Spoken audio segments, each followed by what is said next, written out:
I'd rather kiss my dog than kiss you. You don't even meet my standards. Stay away from me.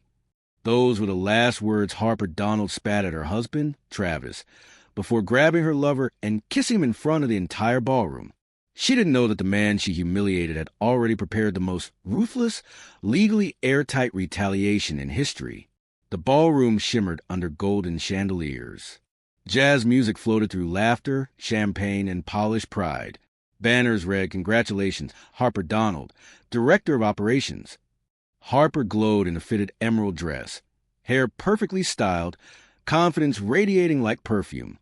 She was surrounded by admiration and envy, basking in the glory of her new title. Her husband, Travis, stood quietly along the wall, calm, dignified, unnoticed. Dressed simply in a navy suit, he held a glass of water, watching the woman he loved celebrate as if he didn't exist. When he approached her, touched her elbow, and softly said, "Congratulations. You look incredible tonight," she offered only a forced smile for appearance's sake, then turned back to her colleagues.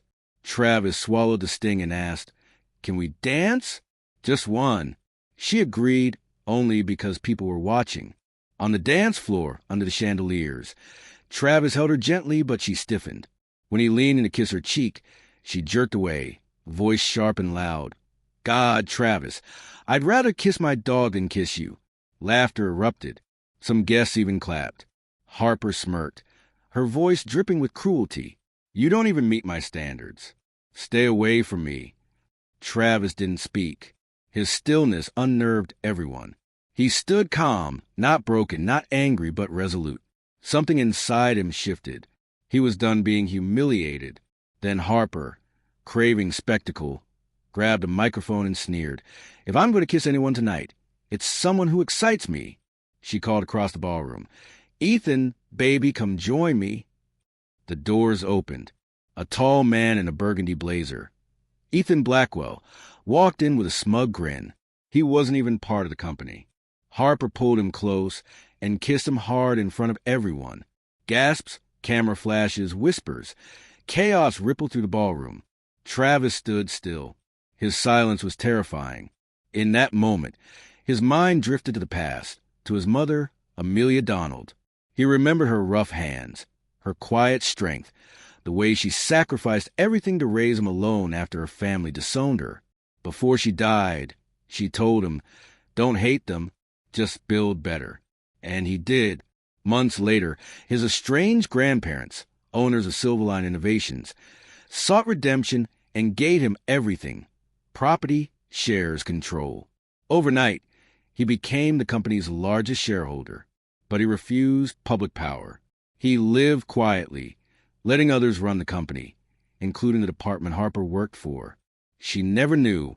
As the ballroom cheered her affair, Travis blinked, clarity flooding his veins. Harper had just mocked a man who owned everything she depended on.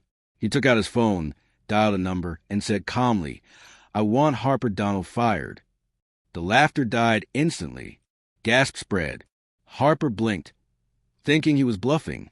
"Who do you think you are, Travis?" she said with a shaky laugh. "You're just a designer." He didn't answer. He just looked at her, calm, unreadable, while the crowd buzzed in confusion. Moments later, he called another number. "This is Chairman Ellis," a voice answered. Travis replied, "It's Travis." The chairman's tone changed immediately. "Yes, sir." The ballroom froze. Harper's smirk vanished. Then her phone buzzed once, twice, 3 times. She answered hesitantly. The HR director's voice came through, loud enough for nearby guests to hear. "Mrs. Donald, you are fired." Her hand trembled. "What? That's impossible. I just got promoted." The murmurs grew into shock. He actually fired her. Who is this man? Within minutes, the ballroom doors opened again. Security entered, followed by the chairman, board members, and senior executives, all walking straight toward Travis. They didn't look confused. They looked summoned. Chairman Ellis stopped in front of him, bowed slightly, and said, "Mr. Donald, we came as quickly as we could." The room gasped. Harper's knees buckled. The man she'd humiliated wasn't a mere designer. He was the silent owner of Silverline Innovations. Travis nodded calmly. Thank you. The matter concerns her. The chairman turned toward Harper. The HR department has already processed your termination, Mrs. Donald. Harper dropped to her knees. Please, no, I didn't know who he was. Travis, I didn't know. He looked down at her with quiet finality. You didn't know because you never cared to know. Tears blurred her mascara as she begged. Please, Travis, I'll change. Don't ruin me. You ruined yourself, he said. She sobbed. I work for everything, please. He met her eyes. You didn't work for it. I built every step for you. I got you hired, promoted, protected. You mocked the man who made you. The ballroom fell silent. Harper's screams turned desperate. Don't leave me with nothing. Travis's voice was calm as ice. You signed the prenup. You get nothing. Her face collapsed. Please, no. He leaned closer, his words sharp as judgment. You shot yourself the moment you kissed another man in front of me. Harper broke completely, collapsing onto the marble floor, sobbing. Travis turned, straightened his jacket, and walked toward the exit. The board stepped aside respectfully as a man everyone once ignored left the ballroom. Dignified, powerful, untouchable. Behind him, Harper wept, clutching at the floor. The woman who mocked him for being beneath her now knelt before the man who owned her fate. The ballroom was silent long after Travis walked out.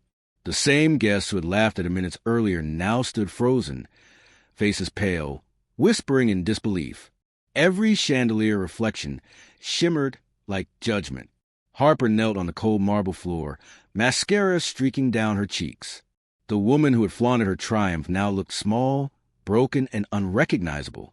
Her emerald dress, once radiant under the lights, now clung to her like shame.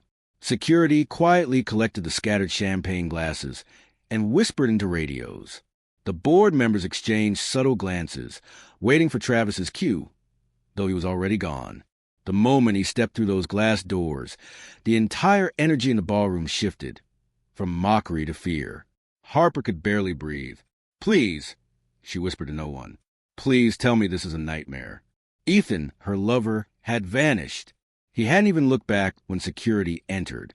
His smirk, his arrogance, it had all evaporated the second he realized who Travis truly was. Now Harper sat alone in the aftermath of her own spectacle. The crowd, once her audience, avoided her gaze. People whispered things like, she humiliated her own husband, and he owned the company the whole time. The same executives who once praised her success now stepped aside, unwilling to be associated with her downfall. She finally found enough strength to stand, gripping the table for balance. Her knees trembled. It can't end like this, she murmured. It can't. But it already had. Outside, Travis stepped into the cool night air. The noise from the ballroom faded behind him. He inhaled deeply, the scent of freedom and finality mixing in the breeze. His driver opened the car door, but Travis paused. For the first time in years, his heart didn't ache. It didn't rage. It was simply still. Inside the ballroom, Harper was escorted out through a side exit. Cameras still flashed, recording her disgrace as she stumbled toward the parking lot, barefoot, clutching her heels. She looked around for Ethan, but his car was already gone. The only thing waiting for her was silence. Her phone buzzed again. A new message.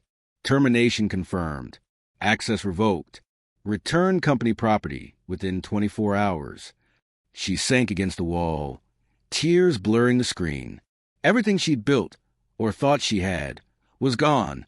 The promotions, the praise, the illusion of power.